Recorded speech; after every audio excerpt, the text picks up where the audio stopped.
আজকে তো ৩৬ জুলাইয়ের দ্বিতীয় বর্ষ উদযাপন করলাম।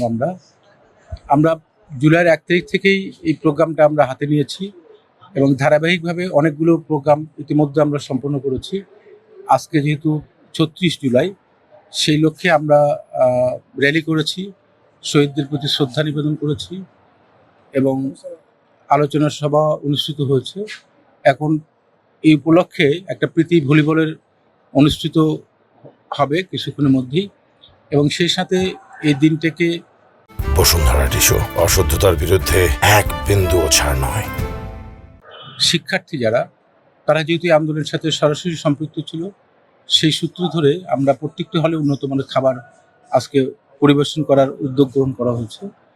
এবং আমরা ৩৬ জুলাইয়ের চেতনা এবং তার যে তাৎপর্য, এটিকে অক্ষুণ্ণ রাখার জন্য ইসলামিক ইউনিভার্সিটি অনেকগুলো ইনিশিয়েটিভ নেওয়া হয়েছে, তার বাস্তবায়ন করা হয়েছে।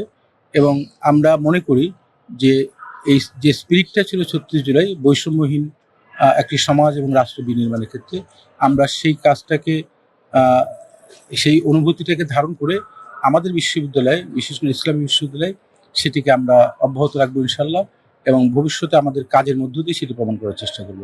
আমি মনে করি যে ৩৬ জুলাই আমাদেরকে যেটি শিখিয়েছে সেটি হচ্ছে যে আমাদের মধ্যে মতপার্থক্য থাকবে, অনেকগুলো আদর্শিক চেতনাও থাকবে, কিন্তু দিন শেষে বাংলাদেশ প্রতি দেশপ্রেম এবং আমাদের মধ্যে যে ঐক্য ৩৬ জুলাই যেটা প্রতিষ্ঠিত হয়েছিল, সেই ঐক্যকে ধারণ করে প্রকৃত অর্থেই ফ্যাসিস্ট মুক্ত বাংলাদেশ বিনির্মাণের ক্ষেত্রে সবাই যাতে আমরা আবারও একতাবদ্ধ হয়ে কাজ করতে পারি, সেটি আমাদের আজকের দিনে প্রত্যাশা। ৪ জুলাই এই ক্যাম্পাসে কিন্তু আমি উপস্থিত ছিলাম।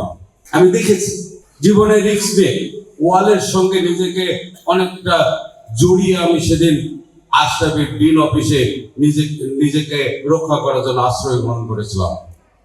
আশরাফের ডিন অফিসে সেদিন শুধুমাত্র প্রফেসর ABM সিদ্দিকুর রহমান আশরাফি ছিল, তার পিয়ন ছিল যার নাম ছিল সেলিম। সেলিমকে আমি বলেছিলাম, কলাপসবল গেটটি তুমি বন্ধ করে দাও, আমাদের জন্য কেউ না দেখতে পারে, লাইটগুলো বন্ধ করে দাও। তার 4 তলা থেকে আমি নিচে দেখেছি যে কি সেদিন ঘটেছিল, সেখানে কাদের আস্ফলন ছিল, কারা এই আন্দোলনে প্রতিহত করার জন্য লাফাচ্ছিল। তাদের মধ্যে একজন ছিল হচ্ছে আমাদেরই কর্মচারী আসলাম। সেই আসলামকে যখন আমি জিয়াউর রহমানে দেখি, তাকে সেখানে বদলি করা হয়েছে এবং নির্দিষ্ট একটি রাজনৈতিক দলের সে বর্তমানে সদস্য। আপনারা আজকে জুলাই বৈষম্যের কথা বলছেন, যে সমস্ত শিক্ষকের কথা দাবি করছেন, যাদেরকে এরা পুনর্বাসন করছে, তাদের ক্ষেত্রে আপনারা কোনো কথা বলছেন না কেন? এটা আমার প্রশ্ন যাচ্ছে, কারা এদেরকে পুনর্বাসন করছে? আমার চোখের সামনে এই আসলামের কিন্তু উদ্ধতপূর্ণ আচরণ আমি দেখেছি। সেই সব সাক্ষী কিন্তু আশরাফি আছে, সাক্ষী আছে কিন্তু নাসিরউদ্দিন মির্জি। তাদেরকে আপনারা পুনর্বাসন করছেন আর দাবি করছেন কেন আমরা তাদের বিচার করি। আমরা একই জায়গায় থাকতে চাই, আমরা তাদেরকে পুনর্বাসন করবো না, আমরা তাদেরকে কিন্তু বিচারের আওতায় নিয়ে আসবো। আমরা আশা করবো আমরা যারা প্রশাসনে আছি আর আপনারা যারা সামনে আছেন, আমরা সবাই মিলেই, ছাত্র শিক্ষক জনতা, বাবা মা ভাই বোন সবাই আমরা ছিলাম আন্দোলনে, আমাদের সবাই অবদান আছে। আমরা চাই আমাদের দল মত থাকবে, বিভিন্ন থাকবে, কিন্তু একটা ঐক্যমতে আমাদেরকে পৌঁছাতে হবে।